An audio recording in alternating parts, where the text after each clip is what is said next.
Okay, so just after Eagles spring practices came to a close, it seems one member of the Birds in particular could be in serious trouble, as not long after linebacker Nakobe Dean was thought of very highly within the Eagles organization and seen as their future at the linebacker position, it now seems like Nakobe's chance to play a big role for this team is slipping away. So why is this happening, and is all hope really lost for Dean? Meanwhile, new Eagles linebacker Devin White has been making plays and is already proving to be a leader for the Birds defense, while Darius Slay made some comments that really gave Eagles fans a scare. And could this once promising player end up eventually being cut by the Birds? We're going to talk about all that and all the other latest Eagles news in this video today, so let's not waste any time and we'll get straight into it. Alright, so let's start off with what's become a yearly tradition for the Eagles, as the Birds rookie class just competed in the annual Rookie Chopped competition, where I believe that they get in teams and make some sort of dish which will end up being judged, which for the second year in a row, it was Jordan Davis doing the judging along with Eagles legend Harold Carmichael, and it was pretty entertaining to watch the whole thing. I'm Jordan Davis, going on year 2 of judging for this Rookie Chop. Everybody listen up! In his kitchen is yes chef and no chef! I've never seen this technique before, but I'm very interested to see how it goes. It's probably my second time. That's right.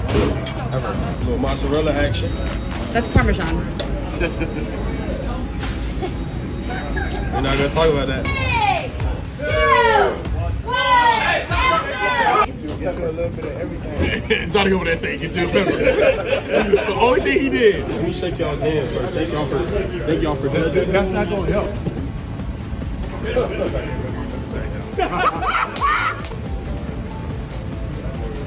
tough decision, but they really put it together. I honestly just think it's cool to see the Eagles doing things like this, and also it's cool to see just the rookie class continuing to bond. And speaking of the rookies, we actually have some new details on one of them, as the first round pick Quinyon Mitchell was the last of the Eagles draft picks to sign his contract, which he did on Thursday of last week, and now the contract details have officially been revealed, with the deal obviously being for 4 years, and then also it's worth $14.8 million guaranteed with a $7.9 million signing bonus, with yearly salaries of $795,000, $960,000, $1.075 million, and $2.715 million, and the training camp roster bonuses from 2025 to 27 being $508,550, $1.067 million, and $100,000. So overall, it's just a pretty standard rookie contract, but it is interesting to see how it's all broken down. Obviously, the cap hits are barely anything, and as with any rookie who ends up panning out, if Quinyon does become the player that he can become and be the next star corner for this Eagles team, then it's going to be just awesome to have him on this cheap rookie deal through 2027. But now moving on, but also sticking with the secondary, it seems one former All-Pro defensive back could be interested in returning to football if it is with the Philadelphia Eagles, as former Denver Broncos star Chris Harris Jr. just retired earlier this spring after he last played with the New Orleans Saints in 2022, but it sounds like he would seriously consider a return to playing if it was with a select few teams. As in an appearance on Up and Adams recently, Harris revealed a list of teams that he would love to come out of retirement to play for, and one of them was the Philadelphia Eagles. Which NFL team or which NFL coach would have the easiest time calling you and saying, Chris, I need you to suit up, come here, play safety for me this season? Who's getting the yes? Oh, man. Definitely I could go play with the Eagles. You know, they already have a veteran secondary. You know, I know Fangio's system. You know, I can learn it really fast, and if he's added anything new, and then, you know, having veteran corners. So I definitely think I could go up there and fit with those guys. Also, if they need some nickel work, go in there and play some nickel work. But I think that would be a good fit. Now, on one hand, I do think it's cool that players clearly want to play with the Eagles and also be coached by Vic Fangio. And for Chris Harris specifically, let's just say that the Eagles did end up signing him. He definitely could learn the scheme fast, given that he's played in it before, and he's also a veteran guy who could help mentor the rookies and the young guys in the room, along with Darius Slay. But let's be real here. I mean, the Eagles do not need Harris. That cornerback room is super crowded as is, and even if he was to play safety as K. Adams suggested, I mean, Harris is well past his prime at 34 years old. There's a reason nobody signed him last year, and I just don't think it's something that would be all that appealing to the Eagles, so I personally don't see it happening. I honestly don't think there's any real chance of it, but what do you guys think? But again, staying with the cornerbacks, that room, as I said, is super crowded, and there probably isn't even enough room for all the solid players that the Eagles have on the roster currently, as a bigger name that has consistently come up as a surprise potential cut candidate for the Birds is second-year man Eli Ricks. Now, Ricks is a guy who really stood out last summer after going undrafted in the 2023 NFL Draft, and ended up making the roster as an undrafted rookie after being a preseason star. And then due to some injuries and moving parts on the secondary, Ricks actually saw a decent amount of playing time in his first NFL season, appearing in 16 games for them both on defense and on special teams, and despite having struggles at times, he also definitely had moments where he flashed some talent and potential.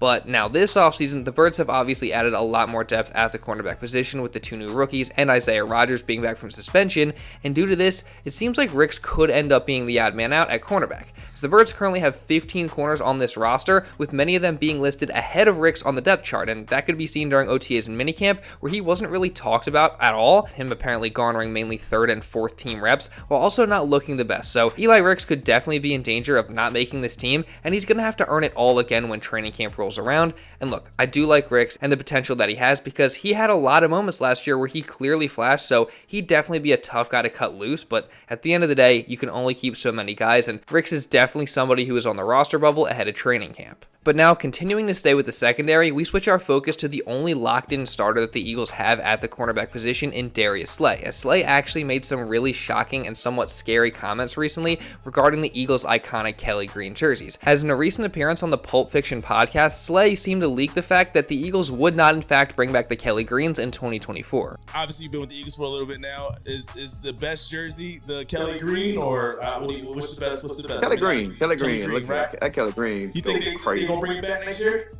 Hell no, they ain't. Damn. Now this naturally sent Eagles fans into a bit of a panic, because we all love the Kelly Greens. Many of us spent a significant amount of money buying Kelly Green gear, and to get it taken away from us after just 1 year of having it, after such a long wait to finally get it back, would just suck so bad. But the more I think people thought about it, the more Slay's comments just made no sense, as the Kelly Greens were a massive hit last year, with them selling out almost immediately when they were initially released. Fans were packed into the stands with a large portion of them wearing Kelly Green gear, and Jalen Hurts and Jason Kelce were even the top 2 jersey sales for the entire 2023 NFL season, in large part because of the Kelly Greens and their popularity. Plus, the Birds are also selling Kelly Green jerseys for some of their new additions, including Saquon Barkley, so for them to get rid of the jerseys now would just absolutely make no sense for multiple reasons. Now, luckily, Slay was eventually proven wrong, as first, he replied to a tweet from Philly Mike asking if he was for real about the jerseys not coming back, to which Slay responded saying it was pretty much speculation on his part, and then the Philly Inquirer released an article saying that the Eagles confirmed to them that the Kelly Green jerseys would in fact return this year. So Eagles fans, we can all relax. The Kelly Greens will be back in 2024, and I could not be happier about it. And now my question to you is, what jersey are you thinking about buying for this upcoming season? Let me know down in the comments. But sticking with Darius Slay, he also recently did make some more very interesting comments regarding a time where he nearly left the Eagles, and this of course came back in the 2023 offseason, where Slay was rumored to have been cut but then eventually was brought back on a new extension. But during that period, Slay apparently pretty much had a deal in place with the Baltimore Ravens, and it was nearly pretty much done that he was going to end up going there. But according to Slay, one of the reasons he didn't end up heading to Baltimore is because of the Philly legend himself, Big Dom. As on the same Pulp Fiction podcast, he broke down how Big Dom pretty much convinced him to stay in Philly. I love Dom, man. I appreciate the shout out, Dom. Dom, the reason I came back to Philly. Hey, let's go. That's something I want to talk Big about. Dom. For sure, I almost was a Baltimore Raven, though. I really committed to the Ravens and was finna go. Then Dom called me and said, Slay, I want you here, da-da-da. And I'm like, you know what, Dom? If you calling me, Dom, I'm coming back. You know what I'm saying? I love Dom. All right. He said, I'm going to give you an offer you cannot refuse. Dog, that's my dog, man. I love dog, man. He look out for me and my family, man. Make sure everybody good. So, I gotta always show him love. So that's pretty cool to hear, and overall, it's just awesome to hear how everyone in Philly and all the players really seem to love and respect Big Dom. And speaking of him, Dom also recently got a promotion to the title of Senior Advisor to the General Manager / Chief Security Officer / Game Day Coaching Operations, and this is important because the addition of Game Day Coaching Operations makes him a part of the Eagles coaching staff, meaning the league cannot punish him or ban him from the sideline like they did last year if there is another situation where Dom somehow gets into it. And while I don't foresee that happening, I think it's great that the Eagles did this to support their guy and kind of combat the injustice of his suspension last year, which in my opinion was pretty unwarranted. So congrats to Big Dom for the promotion. But now moving on, we look at Devin White, who quickly became the Eagles' top linebacker since arriving in Philly, as White has gotten most of the first team reps during spring practices, and he's even made several plays, including getting a pick and also a sack on Jalen Hurts at various points, just to name a few of the plays. But one of the things that I think is most exciting about Devin White is the fact that he's clearly already become a leader for the Eagles on the defensive side of the ball. And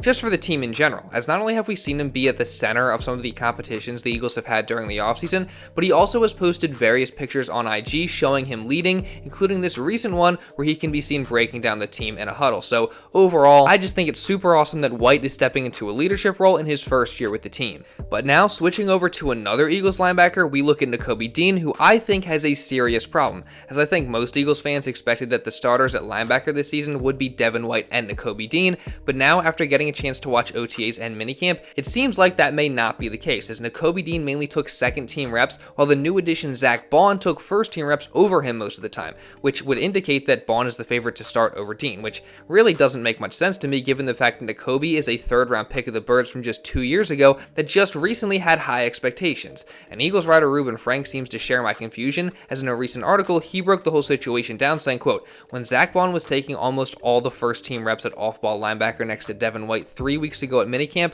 I figured that it was just because Nakobe Dean was still working his way back after foot surgery late last year. Then at mandatory minicamp, Dean was a full participant and Baun was still getting most of the first team reps. Dean mixed in here and there, but based on the practices we've seen so far, Baun, a guy I thought wasn't even a roster lock a month ago, is clearly ahead of Dean on the depth chart. And I'm not sure I understand that. Don't the Eagles have to find out if Dean can play? He's the one who's 23 years old. He's the one who the Eagles drafted in the third round just 2 years ago. He's the one under contract through 2025. He's the one everybody was so high on. Then he doesn't play as a rookie and gets hurt last year, and now he's buried behind a 27-year-old on a 1-year contract playing a new position.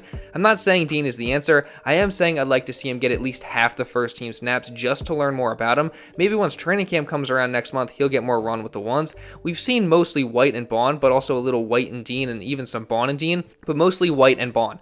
Maybe Dean just needs to do better picking up a fourth defensive scheme in 3 years. Maybe he's still working through some things with his foot, although he's healthy enough to get full reps with the twos. Maybe the coaches want him to understand nothing is going to be handed to him. Heck, maybe Baun is just better. He looked fine in the 5 practices open to the media, although obviously with no pads. I just want to see Nakobe get a fair chance. If he's not good enough, he's not good enough. And I completely agree with all that. And I feel like it'd be more worth it for the Birds to see what they have in Dean by giving him his real shot, rather than just immediately benching him for Baun, who, like Rube said, is just on a 1-year contract and is 27 years old, kind of playing a new position. Plus, also like Rube said, if Dean can't play, he can't play, but at least we found out. So, I don't know. Hopefully in training camp, Dean gets more of a chance to earn the starting job and play with the starters, but I guess we'll see what happens. Either way, Dean is clearly fighting a battle to start this season, and it'll be interesting to see if he has any chance of winning it. Now, the Eagles may not be back at practice until training camp next month, but we're still going to have a ton of stuff happening leading up to it, and I'm going to be covering it all. So if you don't want to miss any of that, make sure you subscribe, and also really, really importantly, turn on notifications so you're notified instantly when one of these videos is uploaded. And also, while you're at it, make sure you drop a like to show some support. If you did enjoy this video, I'd greatly appreciate it. And also leave a comment down below just regarding anything that I talked about in this video. And if you want to watch another video going over 11 Eagles who impressed during the spring practices, then you can check this out right here. Now, with all that being said, that's pretty much all I got for this one, guys. So thank you all so much for watching, and I'll see you in the next video.